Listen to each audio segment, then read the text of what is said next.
in which young men and women obsessed with the UFO phenomenon have suffered frightening visits from apparitions, followed up by mysterious black Cadillacs which appeared and disappeared suddenly, and have been terrified into a mere pursuit of the UFOs. The phenomenon is again reflective in nature. The more frightened the victim becomes, the more the manifestations are escalated. Think about it. On the other side of the coin there is a balance in nature, and there also seems to be a balance in the UFO picture.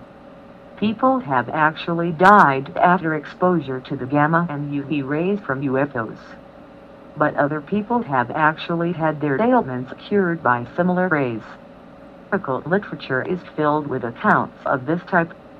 Except for those who might be specially constructed for incubus-succubus activities, it does appear that our angels and spacemen come from a world, in many cases, with sex, and very probably, a world without an organized society, a world in which each individual is merely a unit in the whole and is totally controlled by the collective intelligence or energy mass of that whole. In other words, these beings, or some of them anyway, have no free will. They are slaves of a very high order. Often they try to convey this to recipients with their statements, "We are one, we are in bondage." We face a great task in trying to isolate the UFO phenomenon from the larger and more important big picture, the overall situation of which the UFOs are merely a small part. Elemental beings are another aspect of the world we live in. Children see them more than adults, perhaps for the reasons described before. Historical records certainly indicate that the little people have always existed all over this planet, that they possess the power of flight, the power of invisibility, and, to varying degrees, the power to dominate and control the human mind. Accounts of little humanoids with supernatural powers can be found in almost every culture. The manifestations have remained the same throughout history. Only our interpretations of those events have changed. It brought the birth of spiritualism, which was in its heyday in the 1850s and 1860s, and was just another form of communication between the ultra-terrestrials and ourselves. UFO flaps also parallel outbreaks of poltergeist cases. It all ties in together. Assuming that each discovered historical report represents a larger number of unpublished or undiscovered reports, just as today's UFO reports represent on the average 250 unreported or unpublished sightings, we can conclude that a flap condition existed. For example, in the years 1820, 1834, 1844, 1846, and 1849, we also find that there was an outbreak of poltergeists in 1835, 1846, and 1849. As the 19th century progressed, reporting improved, and we are able to make more precise correlations. The UFO flap took place in 1850, and there was also a series of poltergeist cases.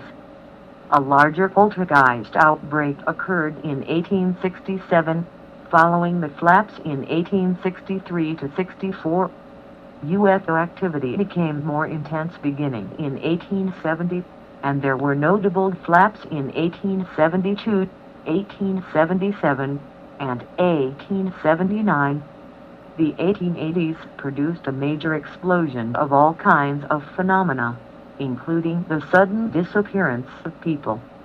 Poltergeist cases were in abundance in that decade, particularly in the big flap years of 1883 and 1885.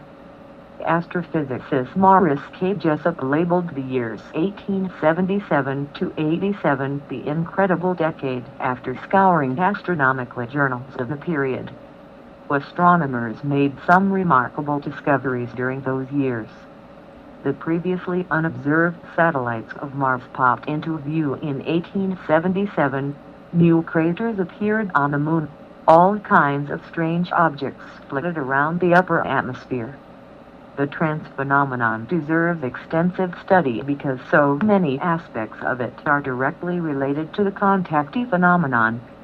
In both, you will find the same contradictions. There seem to be both good and evil forces at work. The good guys latch onto people with particularly receptive minds and turn them into trance mediums, and the bad guys use the same methods to tamper with the minds of contactees and even to commit murder indirectly. Since incidents of these types can be traced throughout history, it seems probably that these forces have always been here on this planet. Do the ultra-terrestrials really care about us? There is much evidence to suggest that they don't. They care only to the extent that we can fulfill our enigmatic use to them. There have been innumerable psychic hoaxes for the past 150 years, and many of these parallel the UFO hoaxes.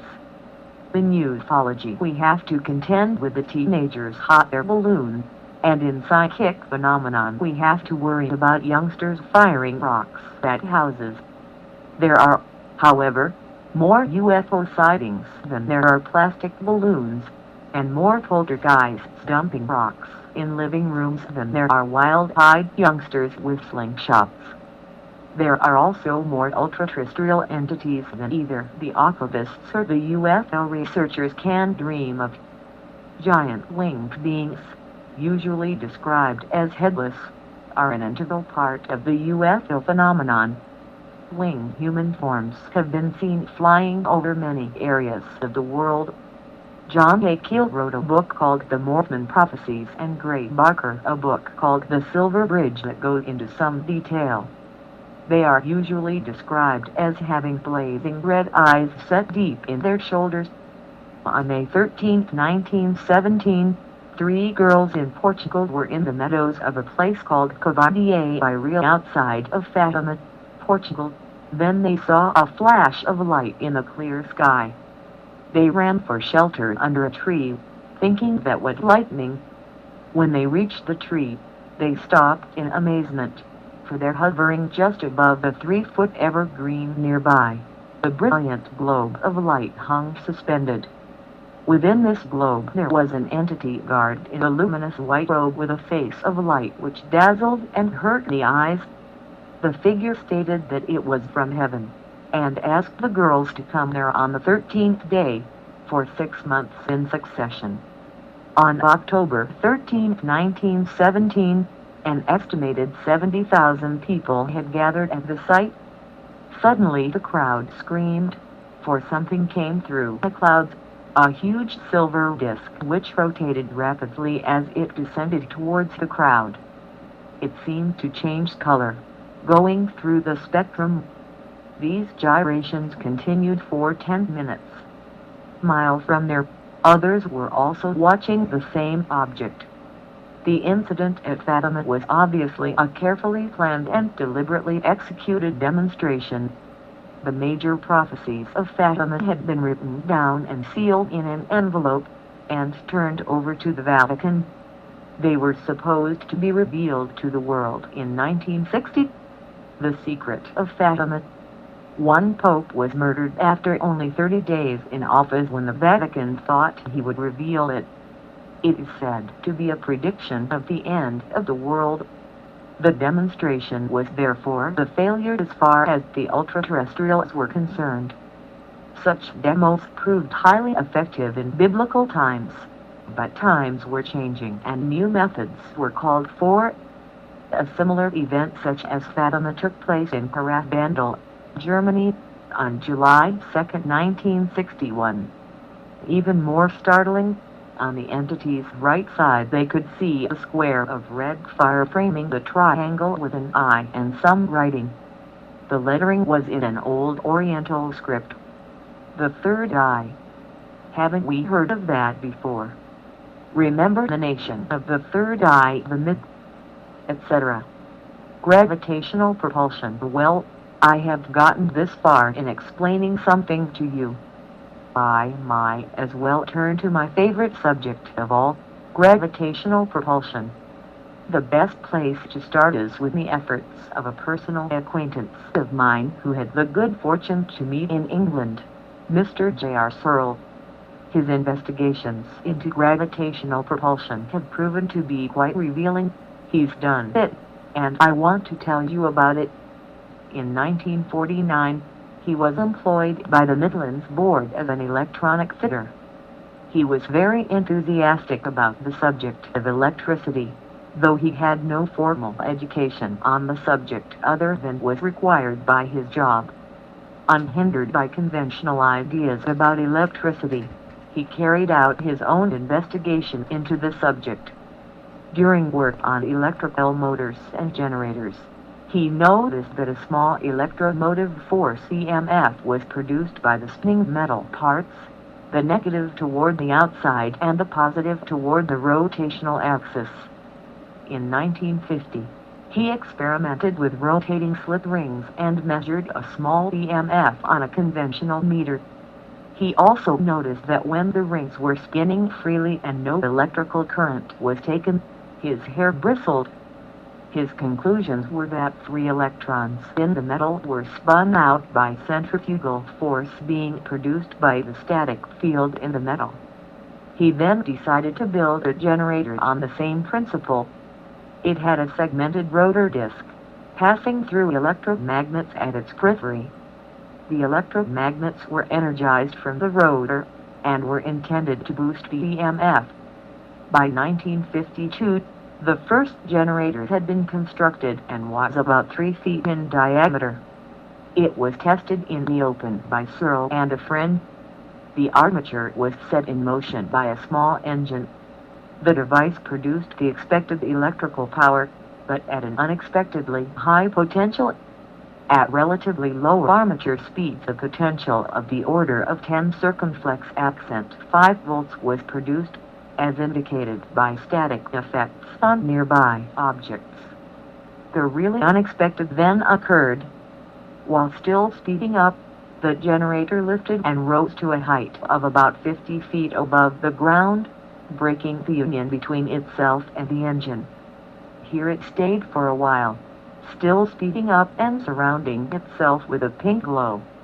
This indicated ionization of air at a much reduced pressure of about 10 circumflex accent 3 mm Hg. More interesting was the side effect, causing local radio receivers to go on by themselves. Finally, the whole generator accelerated at a fantastic rate and is thought to have gone off into space. Since that day, Searle and others have made some 10 or more small flying craft, some of which have been similarly lost, and have developed a form of control. Larger craft have been built, some 12 feet and to 30 feet in diameter. Once the machine has passed a certain threshold of potential voltage, the energy output exceeds the input. The energy output seems to be virtually limitless. We made some measurements when I was there, and as far as we could see, the estimated output is somewhere in the vicinity of 10 circumflex accent 13 to 10 circumflex accent 15 watts. Above what appears to be the threshold potential, some 10 circumflex accent 13 volts, the generator and attached parts become inertia-free. There is also some matter snatched upon acceleration away from the ground, since it tends to take a little turf with it when it goes.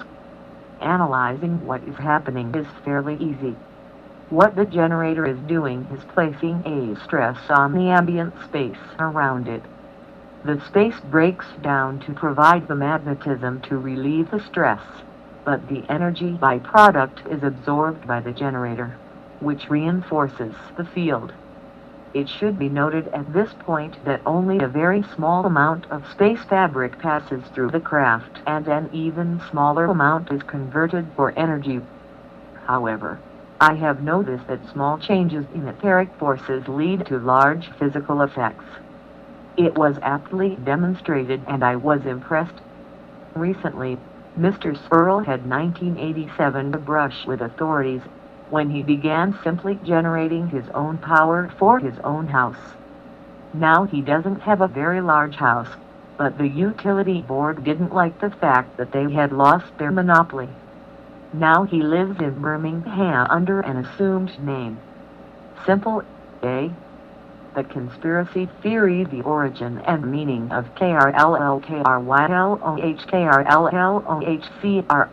O.H.Kryll. The Kryll papers seemingly came out of nowhere and have stirred up a small hornet's nest of speculation. Who is O.H.Kryll? Is the information correct? Are parts of the text correct and parts incorrect? Where did the papers come from? I am going to answer some of those questions.